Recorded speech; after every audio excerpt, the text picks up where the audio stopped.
Sebelum dimulai kuliah kita malam hari ini seperti biasanya ya, seperti pertemuan yang lalu, mari kita awali kuliah kita malam ini dengan berdoa menuntut ilmu terlebih dahulu agar bisa berlangsung dengan lancar kuliah malam ini dan bisa baik dan diharapkan ke depan bermanfaat. Mulai berdoa sama saya ya. A'udzubillahi minasyaitonirrajim. Bismillahirrahmanirrahim. Raditu billahi robba wa bil islami dina wa bi Muhammadin nabiyya wa rasula. Rabbi zidni ilma warzuqni fahma. Amin ya rabbal alamin.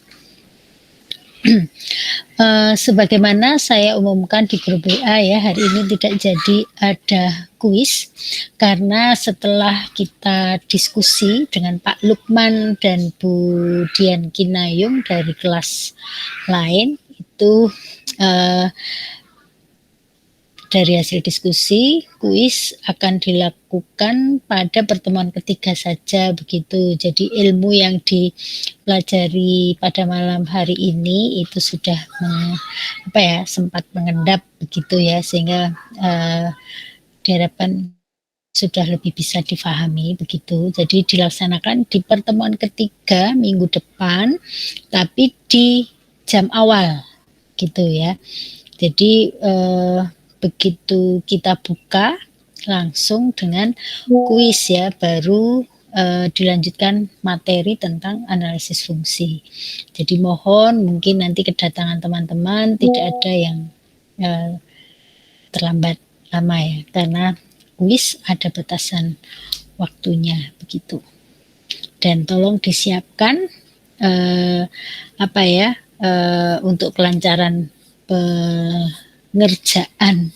kuisnya ya, entah wifi-nya atau kuotanya ya sebagai cadangan kalau ada macet di tengah jalan begitu. Minggu depan bisa lebih disiapkan lagi. Dilaksanakan di jam kuliah normal ya, minggu depan berarti Kamis jam 12:30. Baik, hari ini kita lanjut materi kuliah tentang assessment perilaku ya. Saya share materinya yang dalam bentuk PDF sudah saya share di Google Class ya, materi minggu lalu dan materi malam ini. Silahkan nanti diunduh di Google Class tersebut.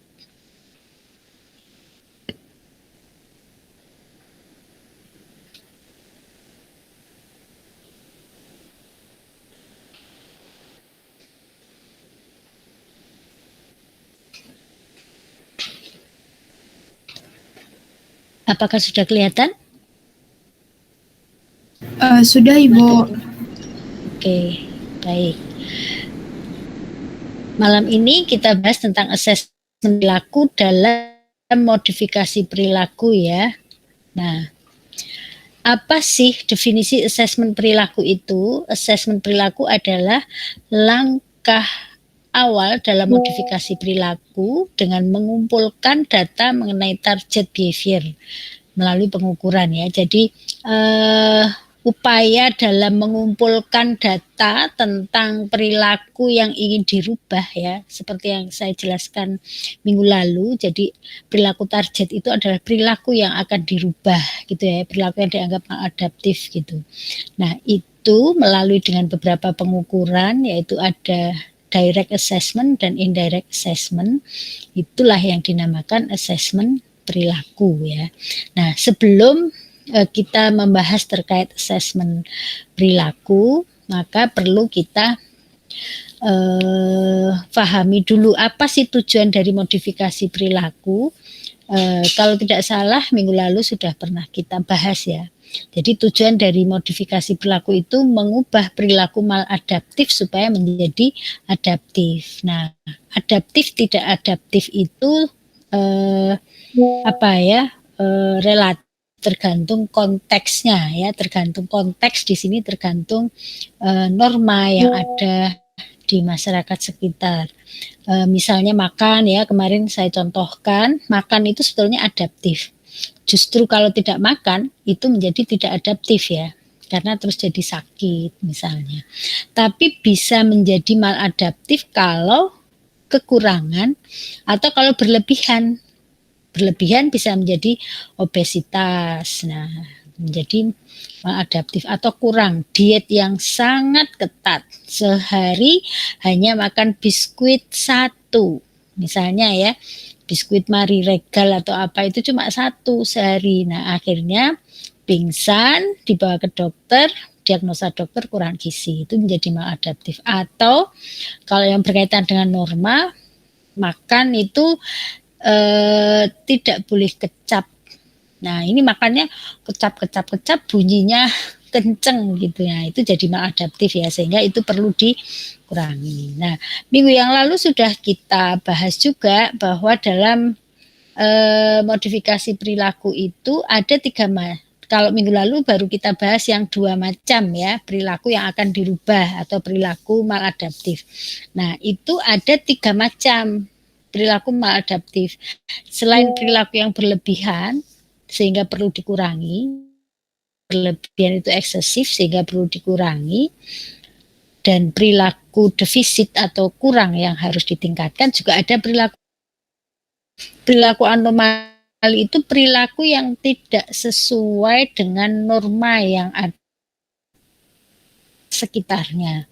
Contohnya misalnya omong jorok, kemudian fobia atau kecemasan yang berlebihan. Nah, perilaku anomali ini prinsipnya sebetulnya nanti intervensinya itu banyak menggunakan yang eksesif ini. Jadi perlu dikurangi. Omong jorok itu kan perlu dihilangkan. Nah, menghilangkan atau mengurangi omong jorok ini banyak menggunakan teknik-teknik dalam untuk menangani perilaku eksesif juga gitu. Jadi untuk penerapan yang eksesif sehingga dikurangi itu menggunakan teknik-teknik intervensi dalam bentuk increase decrease. Itu kalau yang eksesif menggunakan yang mana? Yang increase apa decrease? Kalau yang eksesif, yang berlebihan sehingga perlu dikurangi. Menggunakan decrease, Bu.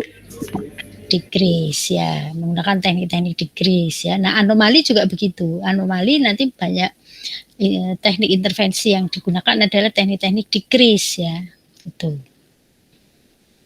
Nah, perilaku maladaptif yang ingin dirubah itulah disebut perilaku target ya. Minggu yang lalu sudah kita singgung. Sampai di sini ada pertanyaan sebelum lanjut? Belum ada, Ibu. Belum ada, oke. Lanjut ya. Nah, tujuan dan manfaat asesmen perilaku. Nah, asesmen perilaku penting untuk dilakukan ya, agar dapat menjadi sumber informasi untuk menentukan apakah intervensi memang diperlukan atau tidak gitu. Nah, sebagaimana kita bahas minggu lalu bahwa perilaku itu punya dimensi ya, ada frekuensi, ada intensitas, ada durasi, ada latensi. Nah, kalau dari assessment baik melalui observasi atau wawancara, frekuensinya masih wajar, durasinya juga masih wajar ya, memang pernah muncul tapi masih wajar. Misalnya nangis, nah, anak nangis ternyata frekuensinya wajar kalau dilihat dari variabel antecedennya ya, memang dia nangisnya ada sebabnya gitu. Nah, berarti mungkin ini tidak memerlukan intervensi. Yang memerlukan intervensi itu kalau tanpa sebab tiba-tiba menangis dan terus-menerus menangis misalnya. Ya, itu mungkin perlu ada intervensi. Itu ya. Jadi asesmen perilaku itu penting ya. Karena untuk menentukan apakah ini sudah perlu intervensi apa tidak sih gitu. Kemudian selain itu juga menentukan bentuk intervensi yang tepat itu apa ya. Kalau perilakunya seperti itu, berarti intervensi yang tepat apa? Misalnya gitu ya. Kemudian juga menentukan efektivitas intervensi modifikasi yang dilakukan ya, dibandingkan data sebelum diberi perlakuan dan sesudah diberi perlakuan. Nah, jadi apakah teknik intervensi yang kita berikan itu efektif atau tidak. Kita taunya bahwa intervensi yang kita berikan itu pengaruhnya sangat signifikan kalau dalam bahasa statistik, atau efektif itu jika ada perbandingan sebelum diberi intervensi dengan setelah diberi intervensi, itu progres atau proses kemajuan atau perubahan dalam hal ini ya pada perilaku individu itu seperti apa, apakah sudah sesuai dengan yang diharapkan. Asesmen perilaku itu untuk menentukan apakah perlu intervensi atau tidak, kemudian bentuk intervensi yang cocok apa. Kalau increase misalnya karena perilakunya defisit, itu berarti teknik increase yang cocok. Tapi increase kan ada beberapa, ada reinforcement, ada shaping and chaining, ada token ekonomi, ada modeling misalnya. Nah, ini yang cocok kira-kira yang mana ya? Nah, gitu ya. Kalau teknik decrease karena perilakunya itu eksesif sehingga perlu dikurangi, kira-kira apa? Punishment. Kalau punishment bentuknya apa? Time out apa denda atau yang lain, atau extinction atau desensitisasi sistematis, atau ini apa bentuk intervensi yang lain, misalnya pendekatan kognitif kah misalnya, atau desensitisasi sistematis kah misalnya ya. Jadi untuk menentukan bentuk intervensi yang sesuai. Kemudian efektif tidak, kalau tidak efektif berarti perlu ada evaluasi, kemudian ternyata dari hasil evaluasi kalau tidak efektif ya perlu dirubah. Apakah tekniknya yang dirubah atau stafnya, atau mungkin waktu pemberian intervensinya, ya tergantung hasil evaluasinya. Nah, dalam asesmen perilaku itu ada beberapa jenis ya. Ada assessment tidak langsung atau indirect assessment, ada assessment langsung atau direct assessment. Apa itu assessment tidak langsung atau indirect assessment? Adalah proses assessment yang menggunakan wawancara atau kuesioner kepada pelaku. Kepada pelaku itu maksudnya di sini klien ya, klien atau orang yang perilakunya bermasalah yang akan dirubah gitu ya, ataupun informan lain tidak secara langsung saat perilaku tersebut muncul. Jadi assessment-nya dilakukan bukan pada saat perilaku itu muncul gitu. Itu assessment tidak langsung. Wawancara misalnya. Nah, ketika wawancara itu kan kita tanya bagaimana misalnya ya perilaku itu muncul, seberapa sering, kemudian intensitasnya bagaimana, durasinya bagaimana, apa yang menyebabkan perilaku itu muncul. Ketika perilaku itu muncul, akibatnya atau dampaknya kepada lingkungan seperti apa, kepada orang-orang di sekitar, atau dampak pada pribadi individu itu sendiri seperti apa. Itu kan bukan pada saat perilaku yang dipermasalahkan itu muncul, tapi subjek atau klien atau orang yang perilakunya ingin dirubah tadi itu menceritakan melalui cerita, berarti melalui ingatan dia gitu. Jadi itu tidak langsung. Kuesioner, mengisi kuesioner atau mengisi skala itu juga demikian, bukan pada saat perilaku itu muncul, tapi dia mengisi kuesioner itu sesuai dengan apa yang sudah pernah dilakukan atau apa yang sudah pernah dialami, dirasakan begitu. Tapi bukan pada saat itu. Itu wawancara, mengisi skala misalnya ya. Itu assessment tidak langsung. Assessment tidak langsung selain wawancara dengan skala bisa juga dokumentasi ya. Mungkin rekam medis kalau ada kaitan dengan kesehatan, atau hasil pemeriksaan psikologi yang dari psikolog ya, karena sebelum dibawa ke kita misalnya dulu sudah pernah diupayakan di salah satu klinik atau biro assessment tertentu misalnya. Nah, kita baca HPP-nya, hasil pemeriksaan psikologinya pada tahun lalu itu misalnya, atau pada bulan apa itu. Nah, itu dokumentasi, itu termasuk assessment yang tidak langsung ya. Di sini dicontohkan misalnya subjek diminta mengingat berapa kali dia merasa pusing karena tugas minggu ini gitu ya. Kemudian konsultan misalnya melihat data catatan keterlambatan karyawan X. Nah, melihat catatan itu termasuk dokumentasi ya. Kalau subjek diminta mengingat berapa kali itu dari wawancara ya, dari wawancara atau mungkin kuesioner gitu ya, diminta mengisi kuesioner atau ditanya tentang kapan mulai merasa pusing, terus pusingnya itu seperti apa yang dirasakan, berapa kali dalam 1 minggu ini munculnya, terus setelah merasa pusing apa yang dilakukan, itu kan dari wawancara ya. Kalau kemudian misalnya konsultan melihat data catatan, itu berarti dokumentasi. Nah, itu assessment tidak langsung atau indirect assessment ya. Jadi indirect assessment ada wawancara, ada dokumentasi, ada pengisian kuesioner atau skala misalnya. Kalau yang kedua adalah assessment langsung atau direct assessment, itu pengukuran atau assessment dilakukan langsung pada saat perilaku itu muncul. Nah, kalau kita melihat, mengamati pada saat perilaku itu muncul adalah observasi ya. Jadi ini proses assessment dengan observasi, pencatatannya dilakukan langsung pada saat perilaku tersebut muncul. Contohnya, psikolog sekolah duduk di belakang kelas untuk mencatat dengan apa ini? Kok dengan turus ya? Untuk mencatat kata-kata kasar yang dilontarkan oleh siswa.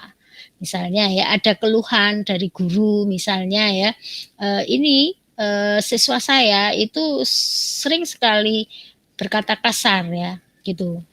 Nah, maka psikolog sekolah melakukan pengamatan sebelum memberikan intervensi, kan melakukan assessment dulu. Nah, assessment secara langsung karena keluhan guru itu ketika jam pelajaran, maka observasinya juga dilaksanakan pada jam pelajaran tersebut.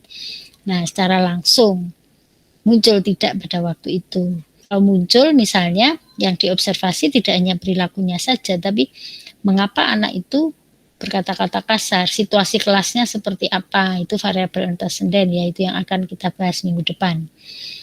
Kemudian ketika anak-anak ini berkata kasar, bagaimana respon teman-temannya misalnya. Kemudian contoh yang kedua, misalnya ibu mencatat langsung setiap perilaku merengek yang dilakukan anak balitanya. Gitu. Nah, ini observasi ya. Jadi assessment langsung itu observasi. Observasi di sini bisa partisipan, bisa non partisipan. Kalau partisipan berarti ikut terlibat dalam aktivitas yang dilakukan oleh individu yang perilakunya ingin dirubah tadi ya. Jadi orang yang perilakunya akan dirubah. Kalau non partisipan kita tidak terlibat, murni melakukan pengamatan. Begitu. Oke, sampai di sini ada pertanyaan?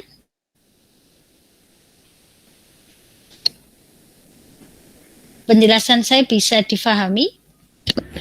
Bisa Ibu. Bisa dipahami Bu. Alhamdulillah, lanjut ya. Nah, ada beberapa tahapan dalam asesmen perilaku ya. Di sini ada 4. Yang pertama menentukan perilaku target ya. Nah, ketika kita melakukan assessment itu apa sih?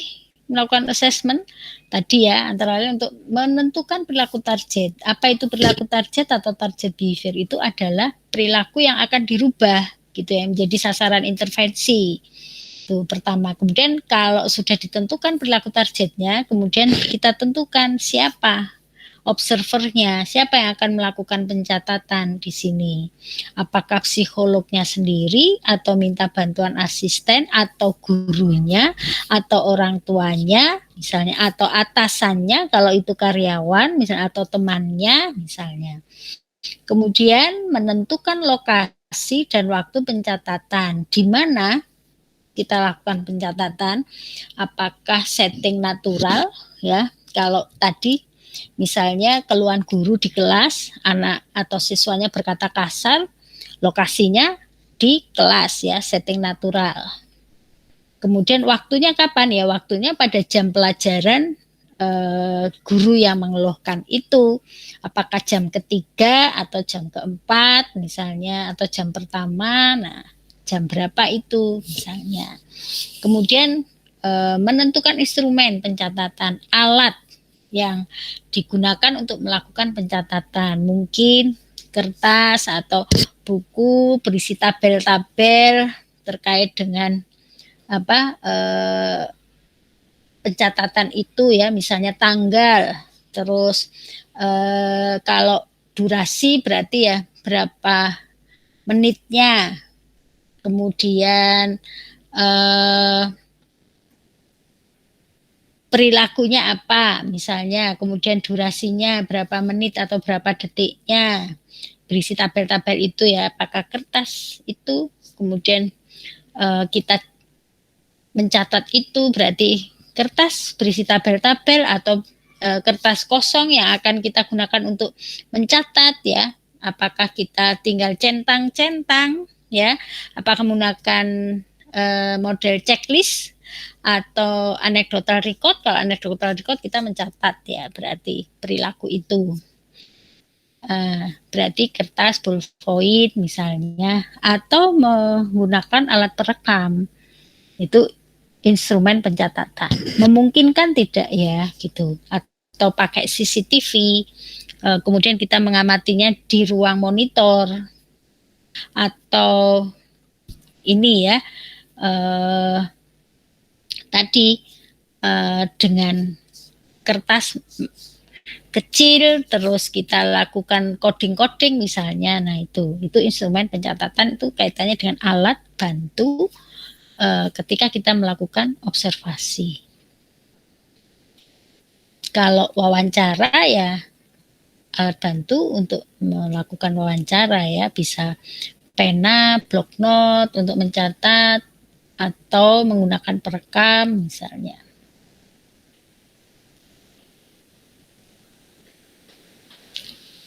Nah, ini ya penjelasan dari keempat tahapan asesmen perilaku, menentukan perilaku target ya.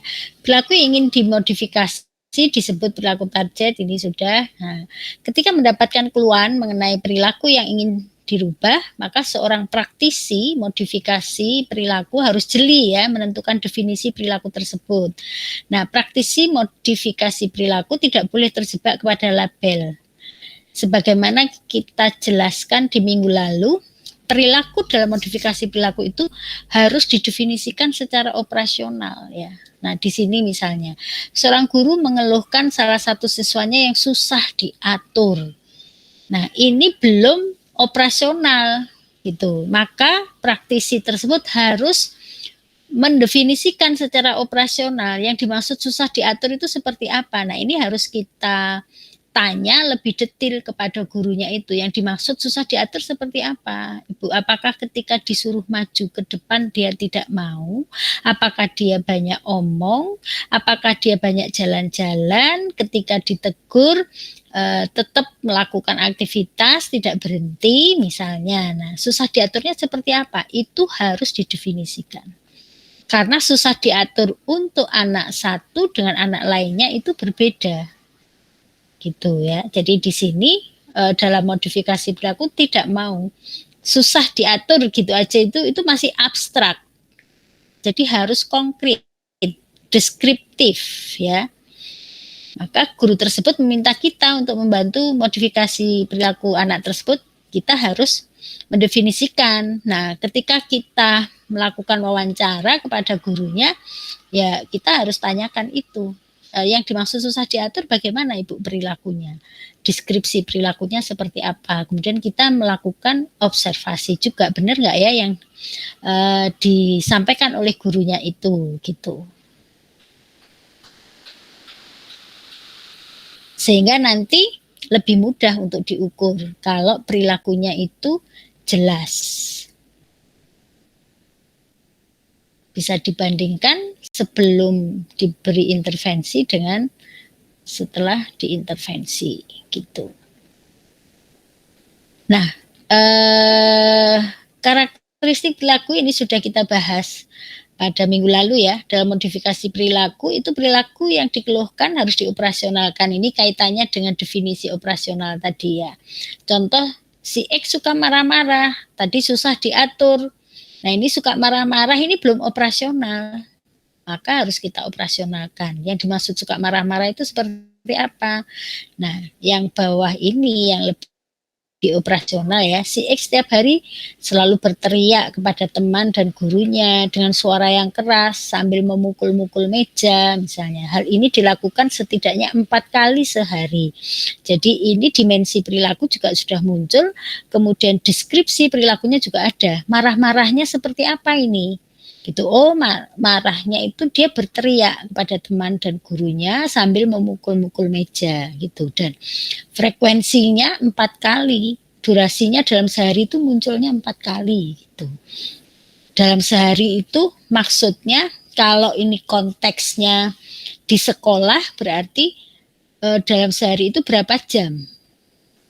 Ya, mulai jam masuk misalnya jam 7 pulang jam 2 misalnya. Berarti itu durasinya sehari di sini yang dimaksud adalah dari jam 8 sampai jam 2 itu, karena pengamatan atau perilaku itu muncul setting tempatnya adalah di sekolah.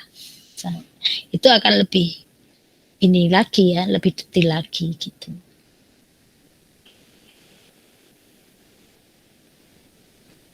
Nah, ini latihan ya.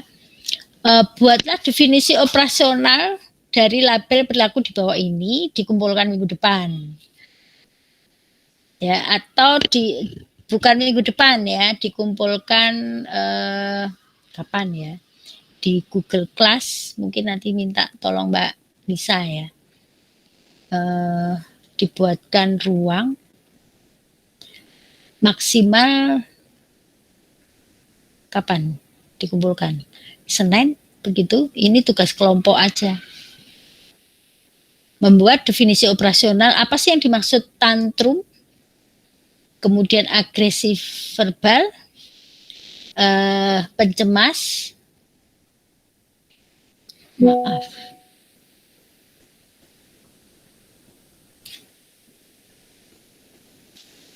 pencemas, kemudian tulisannya kok kecil-kecil. Nakal di kelas, nah ini kan belum operasional ya. Aktif di kelas, nah coba tolong didefinisikan secara operasional. Ini jadi tugas kelompok aja ya. Kalau dikerjakan sekarang nanti kelamaan ya. Jadi dibuat tugas kelompok, dikumpulkan pada hari Senin begitu. Ditutup Google Class-nya untuk pengumpulan tugas ini ditutup pukul 23.59. Supaya saya sempat melihat sehingga sebelum membahas analisis fungsi itu nanti selain kuis kita bahas juga terkait ini, walaupun mungkin tidak semuanya dibahas di kelas ya gitu, tapi nanti akan ada feedback juga. Bagaimana?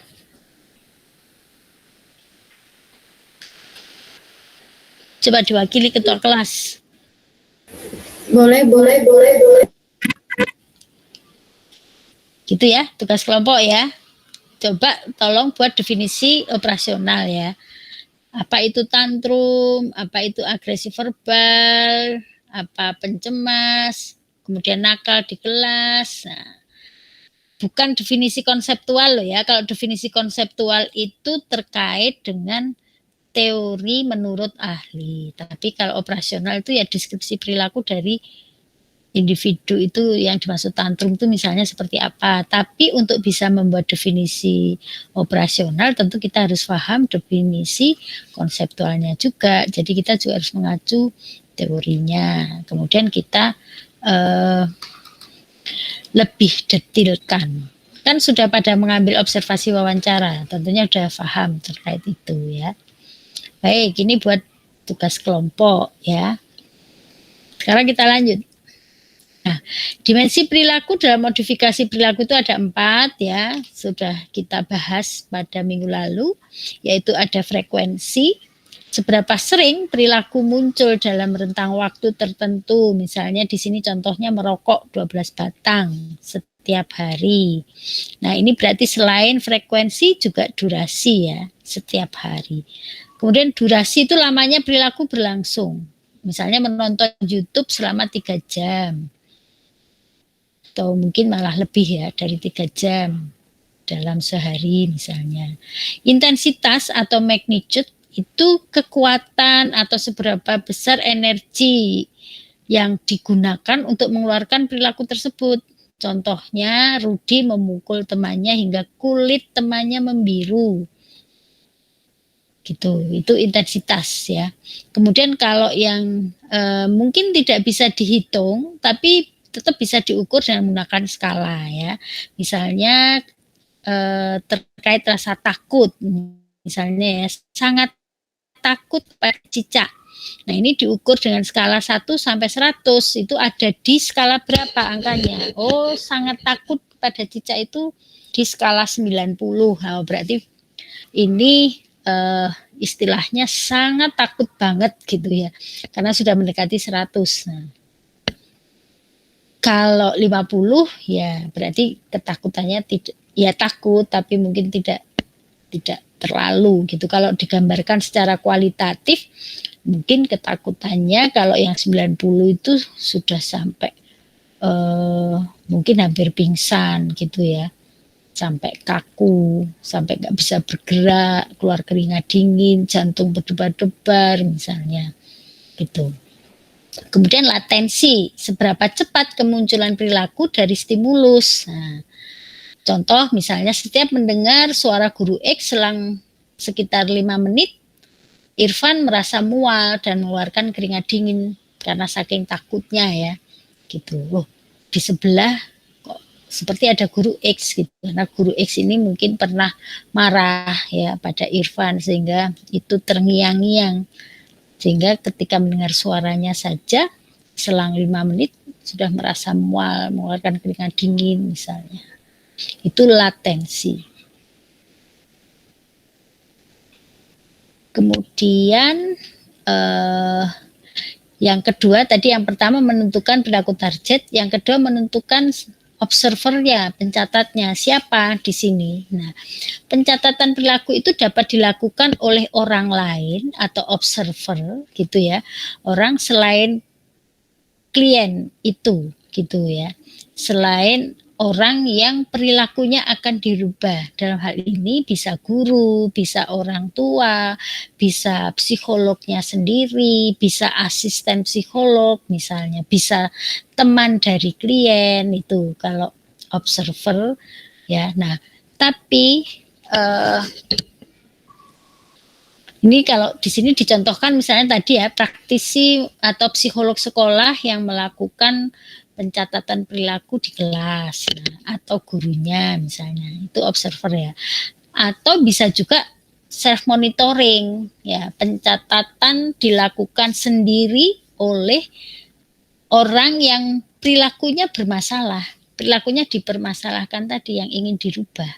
Itu namanya self monitoring ya, memonitor dirinya sendiri ya. Di sini disebutkan pelaku perilaku target mencatat sendiri perilaku target yang muncul. Contoh misalnya, klien mencatat berapa batang rokok yang dihabiskan dalam sehari waktu itu, atau sudah ngemil cemilan apa misalnya, itu berapa bungkus, atau cemilan apa saja, gorengan apa misalnya gitu. Ya, itu bisa juga gitu ya, dicatat. Nah, seorang klien diminta mencatat berapa kali ia merasa mual, misalnya ya, menjelang ujian dalam sehari itu. Karena kalau yang kecemasan menghadapi ujian ya, nah ini diminta untuk mencatat sendiri. Self observation itu menggunakan self monitoring. Apakah kliennya sendiri atau orang lain? Nah, orang lain ini siapa? Gitu. Kemudian yang ketiga tadi menentukan lokasi dan waktu pencatatan perilaku ya. Nah, lokasi ini observasi dilakukan di lokasi di mana perilaku tersebut muncul ya. Lokasi tersebut dapat muncul di dua jenis setting ya. Natural setting seperti tadi misalnya kalau gurunya mengeluhkan ada siswanya yang berkata-kata kasar di dalam kelas, kemudian psikolog sekolah melakukan pencatatan di belakang kelas ya, mencatat siswa yang berkata-kata kasar tadi, itu namanya natural setting. Jadi observasi dilakukan pada setting yang alamiah tanpa direkayasa begitu. Jadi di setting alamiah, di setting di mana perilaku itu berdasarkan keluhan biasanya muncul. Jadi pada jam pelajaran guru tersebut ya dilakukan di kelas misalnya ya. Nah, di sini dicontohkan misalkan perilaku murid mengambil mainan temannya tanpa meminta izin kepada siswa TK ya, ini anak-anak TK yang kebetulan ada anak yang sering merebut mainan temannya ya tanpa minta izin. Nah, itu kita lakukan di TK tersebut. Nah, di TK itu pun setting kalau mau natural setting biasanya merebut mainan ini ketika istirahat di luar ruangan atau ketika materi di dalam kelas. Kan ya kalau materi di dalam kelas itu namanya anak-anak TK kan materinya juga materi-materi terkait permainan sebetulnya ya. Tapi kan situasinya tidak bebas. Mainannya juga yang sudah ditentukan oleh gurunya. Atau ini ketika ada saat istirahat di luar kelas gitu ya, sekitar 15 menit misalnya. Nah, itu natural setting ya. Kemudian yang kedua, lokasi ini juga ada analog setting ya. Pengamatan dilakukan dengan setting buatan. Jadi tidak di tempat yang biasa terjadi perilaku muncul tadi. Misalnya di klinik tumbuh kembang atau di anak dibawa ke biru konsultasi dilakukan di ruang bermain misalnya ya. Gitu.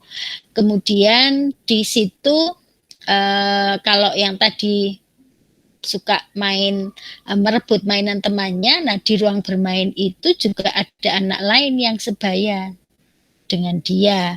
Bagaimana ketika ada temannya bermain dengan mainan tertentu, apakah dia juga merebut? Nah, ini namanya analog setting, setting buatan gitu.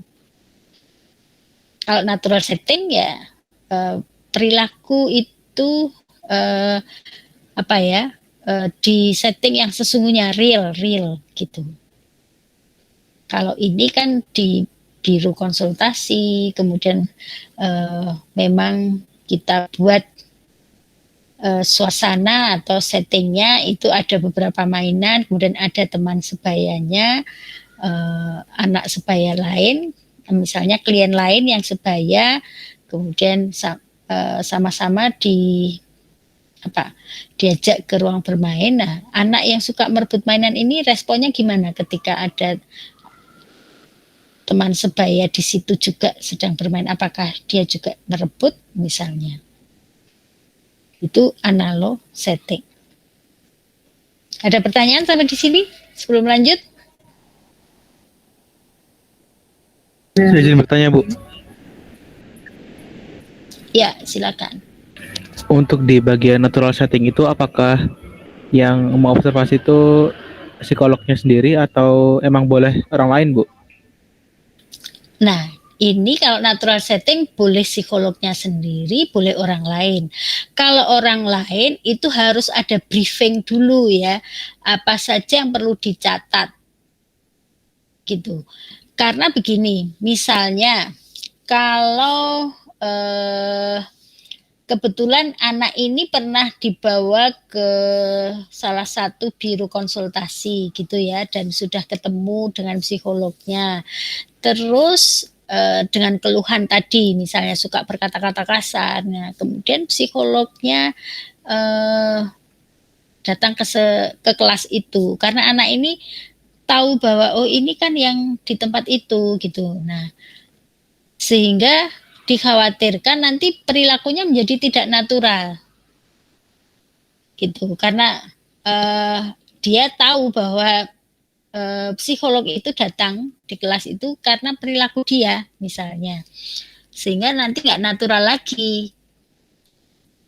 Maka psikolog itu meminta tolong asistennya yang belum pernah ketemu anak ini. Tapi biasanya kalau orang lain diberi briefing ya, diberi apa istilahnya penjelasan apa saja yang harus dilakukan pengamatan, terus keluhan permasalahan anak ini secara garis besar sehingga perlu data terkait dengan perilaku berkata-kata kasarnya itu misalnya. Seperti itu ya. Jadi bisa psikolognya sendiri, bisa orang lain. Kalau psikolog di sekolah misalnya, nah kan semua anak mengenal kalau psikolog di sekolah ya, satu kelas. Jadi nggak masalah kadang-kadang psikolognya sendiri yang datang ke kelas. Jadi anak yang berkata-kata kasar ini misalnya karena ini belum pernah istilahnya belum pernah dipermasalahkan, dipertemukan dengan psikolog sekolah itu kaitannya dengan masalah dia. Jadi ini masih dari data guru kelas, terus psikolog masih mengumpulkan data-data dulu, nggak masalah karena kan anak-anak lain juga mengenal itu psikolog sekolah ya. Jadi kan tidak jelas siapa sih yang sebetulnya jadi objek pengamatan. Nah, kalau seperti itu kan perilakunya masih bisa natural gitu. Kecuali misalnya sebelum psikolognya masuk kelas itu anak ini sudah dipanggil misalnya ke ruang psikolognya, kemudian ya mungkin ada beberapa assessment. Nah, mungkin anak ini jadi tahu bahwa psikolog itu datang ke kelas dalam rangka mengamati dia gitu.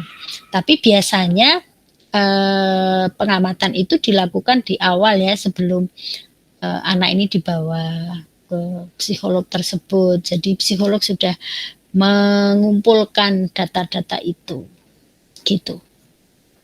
Gimana? Sudah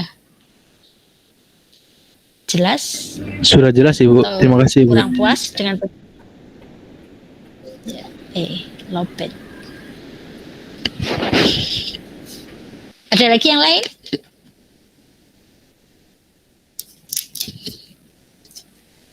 Maaf, laptop saya lopet. Bentar.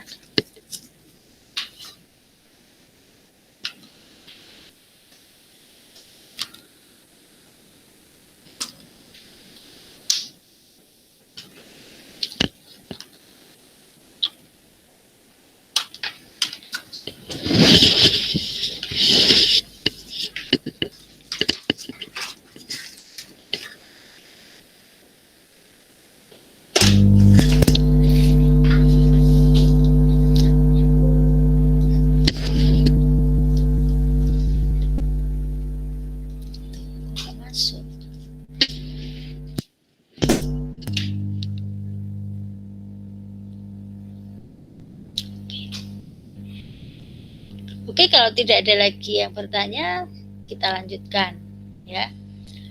Nah, ini masih di menentukan lokasi dan waktu pencatatan ya. Kalau tadi kan lokasinya ya, lokasinya itu bisa natural setting, bisa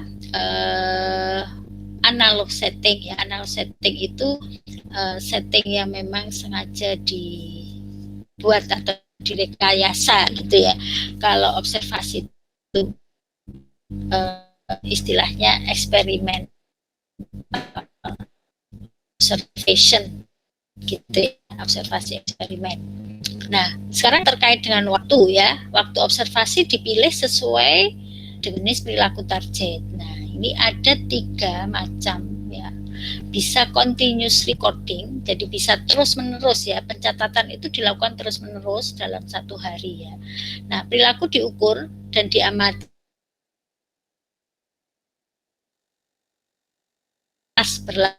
berlangsung gitu ya, seperti tadi misalnya dimulai dari jam 7 sampai dengan jam 2 ya, di jam sekolah itu. Nah, berapa kali muncul anak ini berkata-kata kasar misalnya, itu ya. Ini pencatatan dilakukan terus-menerus. Jadi observernya mengikuti anak ini di kelas. Kemudian ketika jam istirahat juga kita lakukan pencatatan. Nanti masuk lagi ganti mata pelajaran yang lain misalnya. Nah, itu continuous recording. Ini biasanya frekuensi ya, berapa kali dalam sehari muncul. Kemudian interval recording. Nah, perilaku diamati dalam periode waktu tertentu. Nah, pertama, observer membagi waktu dalam interval-interval kecil ya. Jadi ada jarak ya, namanya interval. Tidak terus-menerus, tidak mengikuti terus ya anak ini. Nah, ini dilakukan dalam interval misalnya 8 jam pelajaran atau selama 3 jam pelajaran aja. Nah, kemunculan perilaku target dicatat pada interval pada jam pelajaran keberapa saja. Misalnya dalam sehari itu ada jam pertama itu biasanya berapa jam pelajaran. Misalnya 3 jam pelajaran, istirahat, 3 jam pelajaran, istirahat, terus 2 jam pelajaran, berarti 8 ya, 6, 8. Nah, dari 8 jam pelajaran itu tidak dilakukan pencatatan secara terus-menerus. Jam pertama, 2, 3, enggak. Mungkin dipilih jam pertama, terus jam ketiga, terus jam kelima misalnya. Atau jam pertama dan jam terakhir. Nah, itu interval ya. Atau jam pertama, jam keempat, terus jam keenam misalnya. Seperti itu. Jadi tidak terus-menerus. Kalau continuous tadi terus-menerus ya, dari jam pertama sampai di jam yang terakhir. Kalau interval enggak ya. Nah, kemudian yang ketiga itu time sampling ya, time sample recording. Ini observer menentukan sampel waktu di mana perilaku target akan diukur. Nah, sampel ini adalah sampel waktu yang sama yang akan digunakan untuk mengukur hasil sesudah intervensi. Misalnya tadi hanya pada jam ketiga pelajaran saja gitu ya, karena yang mengeluhkan itu guru yang mengajar di jam ketiga misalnya. Nah, kita lakukan pengamatan dan pencatatan itu di jam ketiga saja. Nah, kemudian intervensinya juga dilakukan pada jam ketiga. Itu time sampling ya. Jadi sampel waktu yang kita pilih untuk assessment itu juga sama dengan sampel waktu yang akan kita gunakan untuk ini. Nanti kita bandingkan setelah intervensi. Di jam pelajaran matematika itu di jam ketiga misalnya. Dan kita lakukan pencatatan, pengukuran, kemudian diberi intervensi. Setelah diberi intervensi, kemudian kita lihat efektif tidak ya intervensi yang kita berikan. Nah, ketika kita melakukan pengamatan untuk melihat perubahan yang terjadi pada klien itu, juga pengamatannya dilakukan di jam ketiga di pelajaran matematika gitu. Itu maksudnya time sampling recording. Jadi pencatatan awal melakukan assessment itu nanti sama dengan pencatatan ketika melakukan evaluasi atau assessment kembali setelah intervensi gitu. Ada pertanyaan terkait waktu?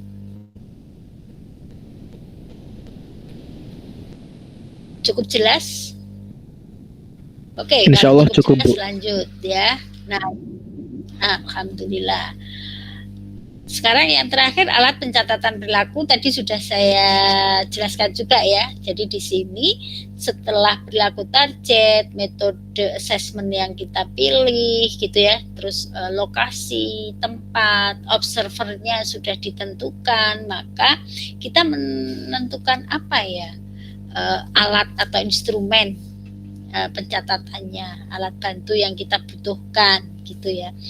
Apakah ini alat tersebut dapat berupa tabel-tabel yang dirancang secara khusus menyesuaikan kebutuhan pencatatan tadi, ataukah menggunakan alat perekam, perekamnya berupa apa, apakah menggunakan video, menggunakan CCTV misalnya, atau menggunakan oke lah sekarang ini fasilitas gadget ya atau HP itu banyak dilengkapi dengan fasilitas aplikasi-aplikasi tertentu gitu ya. Kemudian ya bisa untuk merekam, bisa untuk yang lain-lain gitu.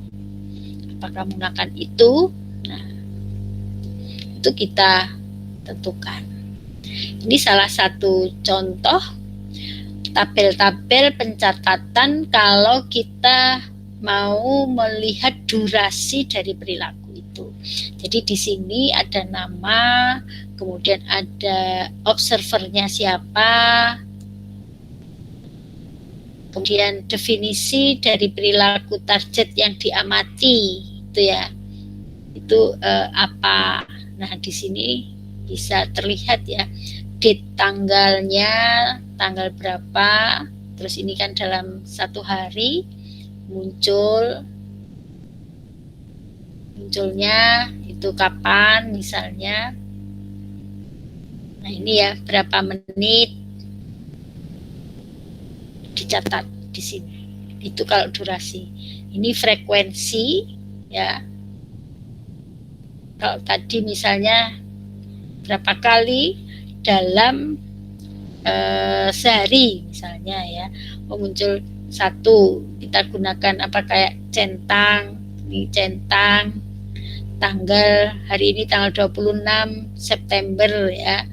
Nah ini kita apa, tinggal kita centang-centang. Kalau lebih dari 12 ya kita tambahkan misalnya gitu. Ini frekuensi, terus ini kalau apa ini, interval ya, kita pilih gitu. Tadi kan dari 8 jam kalau di sekolah ya, misalnya dari 8 jam pelajaran, kita melakukan pengamatannya di jam-jam keberapa saja gitu.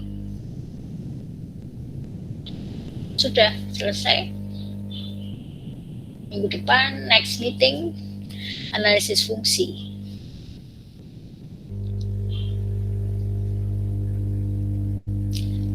Bukunya Milton Berger belum saya share ya? Belum ya? Nanti coba Belum, Ibu. share.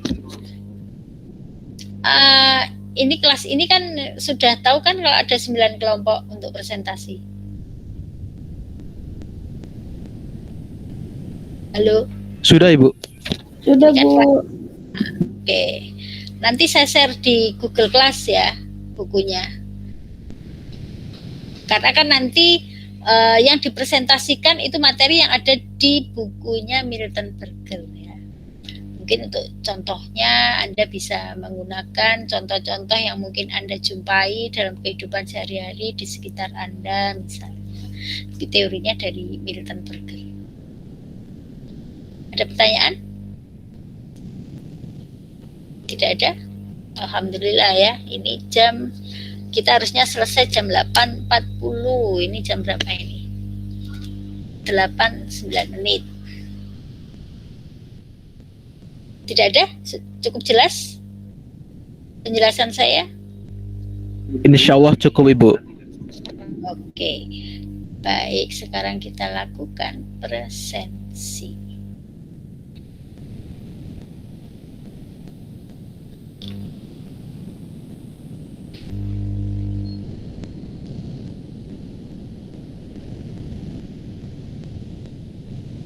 kelas A ya.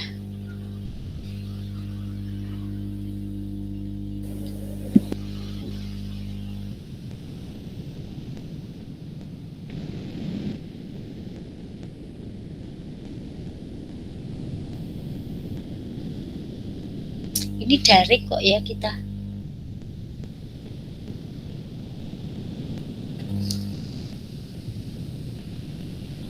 Julfatun Umniyah.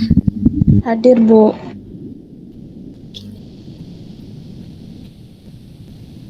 Kan kita daring kuliahnya. Fareha Lukiana.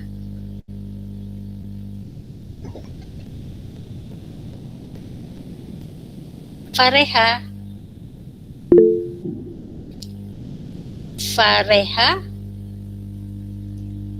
Lukiana. Hadir, Bu.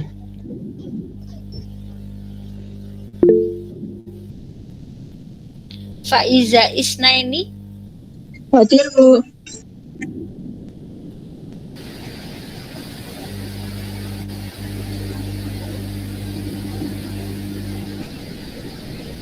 Diva Cantika Putri. Hadir, Ibu.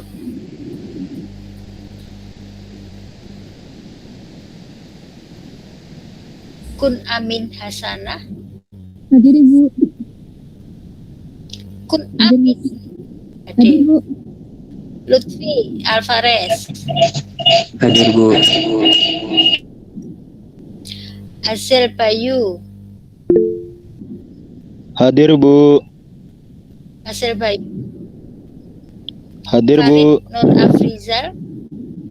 Erlangga. Hadir, Bu. Khairunis. Hadir, Bu. Khairotun Sa. Hadir. Lucy Safira. Hadir, Bu. Goliza Salsabila. Hadir, Bu. Nadia Rizky. Hadir, Bu. Azaria Puspitasari. Azaria, halo. Azaria.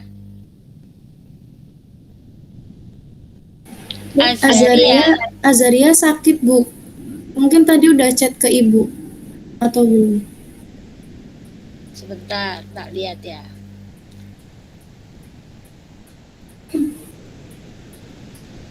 Ini nggak online kan?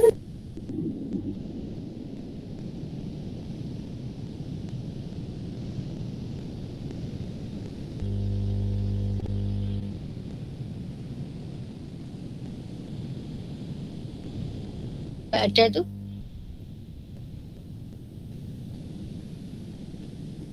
Tidak ada. Dia tidak chat. Oh, ini Azaria Puspitasari. Ada suratnya, oke.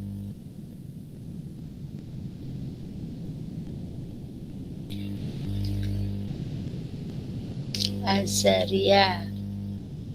Restu Aulia. Hadir, Ibu.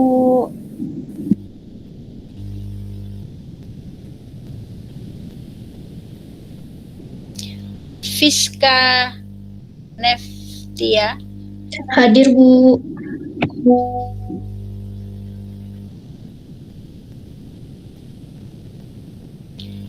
Zeda Kamila. Hadir, Bu. Alvina Rustam. Hadir, Bu. Yoni Mustika. Hadir, Bu. Yoni. Ini bener Yoni ya, Hadir, bukan Bu. Yoni ya. Enggak, maksudnya bener Yoni. Ya, Bu. YONI. Sarah Hana. Hadir, Bu. Safira Putri. Hadir, Bu. Alia Zahra. Hadir, Bu. Safira Zahrotul. Hadir, Ibu. Azizah. Hadir, Ibu. Anda belum presensi ya. Oh, iya, Bu. Serial Fitra, Hadir, Bu. Indah Gita, Hadir, Bu. Dewi Trihastuti, Hadir, Bu. Jihan Isnaini,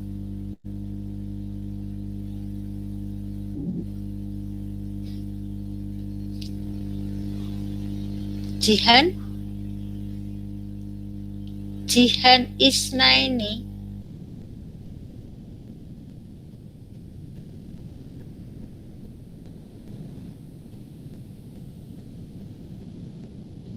Jihan Isnaini tidak ada. Oke. Karisma Damayanti, Hadir, Ibu. Hervira Ayu. Hadir, Bu. Anda belum presensi ya? Masih kosong, Udah, Bu, barusan. belum masuk. Gayatri Safira, Hadir, Bu. Vika Afifah, Hadir, Bu. Yuni Nurlaili, Hadir, Bu. Naila Dwi, Hadir, Bu. Marcella Dwi, Hadir, Bu. Fadiah Lubna, Hadir, Ibu. Khairunisa, Hadir, Ibu. Riyadin Bagus, Riyadin Bagus,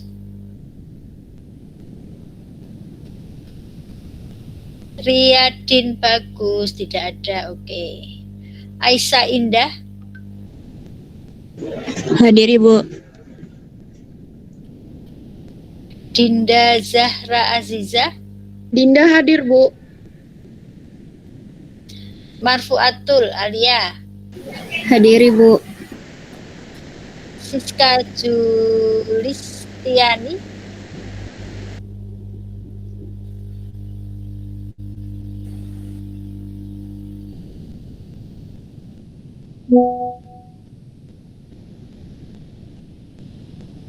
tidak ada.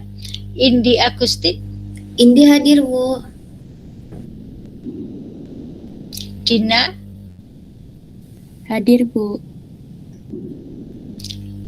Atika Rahmasari, Hadir, Bu. Anggredita Anggun, Bu. Hana Mufida, Hadir, Bu. Yuniarsal Sabila, Hadir, Ibu. Cinta Kumalasari, Cinta hadir, Ibu. Muhammad Erdin, Hadir, Ibu. Hadir, Ibu. hadirnya jam berapa? Oke, ini sementara begini sudah saya presensi, tapi sesuai dengan kontrak belajar yang sudah jadi kesepakatan kemarin ya, ketua kelas membantu saya, keterlambatan 15 menit. Tadi saya masuk jam 7 berapa? 17. Ini 15 menit dari saya masuk ya. Nah, nanti saya lihat screenshotnya. Kalau lebih dari itu berarti kehadirannya dibatalkan ya. Mohon maaf ya. Sesuai dengan kesepakatan. Ini saya belum sempat ngecek apa yang terlambat atau tidak.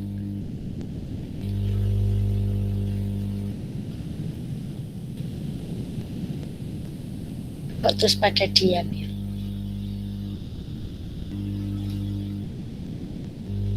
Setelah itu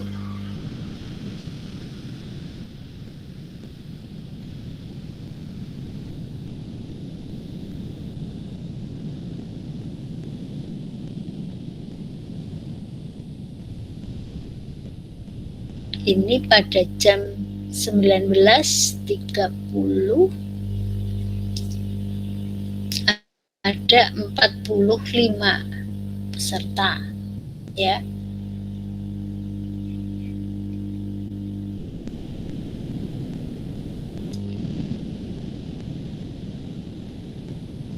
Ini ada jam. Jadi ada 45, 46 itu kan dengan saya ya.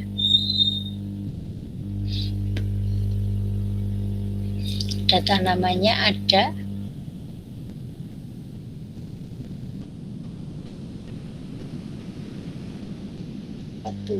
Sementara ini tadi yang hadir berapa? Dari maaf sih sebentar. Dari 50 itu yang tidak 1 2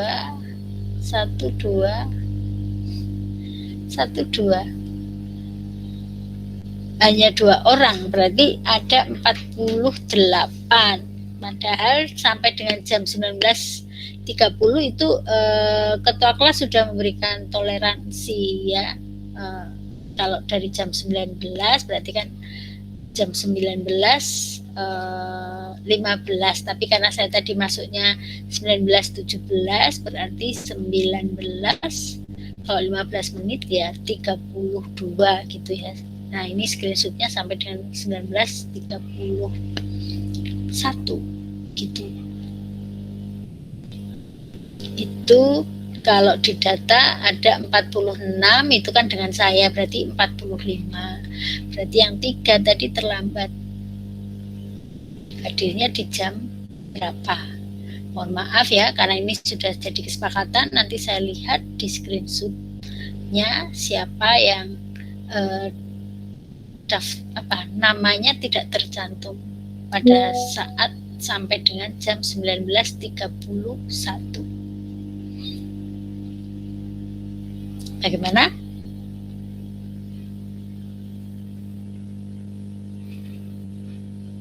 Iya, Ibu. Pada dia? Baik, Ibu. Oke, setuju. Ini aja